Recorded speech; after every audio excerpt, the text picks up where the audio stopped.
आताची सर्वात मोठी बातमी. लाडक्या बहीण योजना अंतर्गत लाभार्थी महिलांना सरकारचा सर्वात मोठा झटका. लाभार्थी महिलांचं टेन्शन वाढलं, योजनेबाबत मोठी अपडेट. नमस्कार मित्रांनो, आताची सर्वात मोठी बातमी. ज्या कुटुंबांचं उत्पन्न हे 2.5 लाखांपेक्षा कमी आहे, अशा महिलांसाठी सरकारने लाडकी बहीण योजना सुरू केली आहे. मात्र आता या योजनेबाबत मोठी बातमी समोर आली असून लाडक्या बहिणींचं टेन्शन वाढले आहे. ज्या कुटुंबांचं उत्पन्न हे 2.5 लाखांच्या आत आहे, अशा महिलांसाठी सरकारने लाडकी बहीण योजना सुरू केली आहे. या योजनेअंतर्गत लाभार्थी महिलांच्या बँक खात्यात 1,500 रुपये दर महिन्याला जमा करण्यात येतात. ही एक सरकारची महत्त्वाकांक्षी योजना आहे.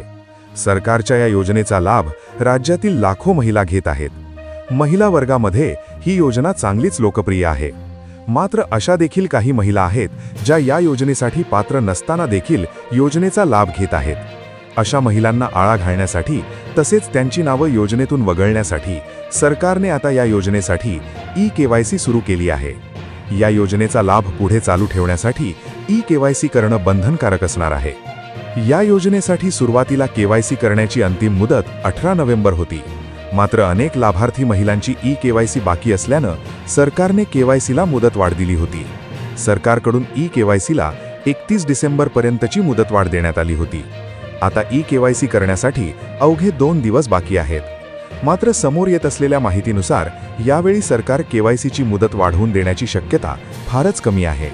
दरम्यान या योजनेसाठी पात्र असलेल्या अनेक महिलांची केवायसी अजूनही बाकी आहे आणि आता या योजनेसाठी केवायसी करण्यासाठी अवघे 2च दिवस शिल्लक आहेत.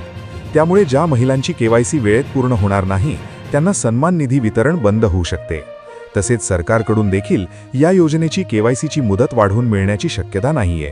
त्यामुळे लाभार्थी महिलांचं टेन्शन वाढण्याची शक्यता आहे. याबाबत मंत्री अदिती तटकरे यांनी ट्विट करत माहिती दिली आहे. लाडक्या बहिणींनो, मुख्यमंत्री माझी लाडकी बहीण योजनेचा लाभ अखंडपणे सुरू ठेवण्यासाठी ई-केवायसी प्रक्रिया पूर्ण करणे अत्यंत आवश्यक आहे. यासाठी 31 डिसेंबर 2023 ही अंतिम तारीख असून आता केवळ शेवटचे 4 दिवस उरले आहेत. सर्व लाडक्या बहिणींनी आजच आपली ई-केवायसी प्रक्रिया पूर्ण करावी ही नम्र विनंती, असं ट्विट तटकरे यांनी केलं आहे. अशाच आणखी महत्त्वपूर्ण व्हिडिओ पाहण्यासाठी आमच्या ताजा टाइम न्यूजच्या फेसबुक पेजला फॉलो व यूट्यूब चॅनलला सबस्क्राईब नक्की करा. धन्यवाद.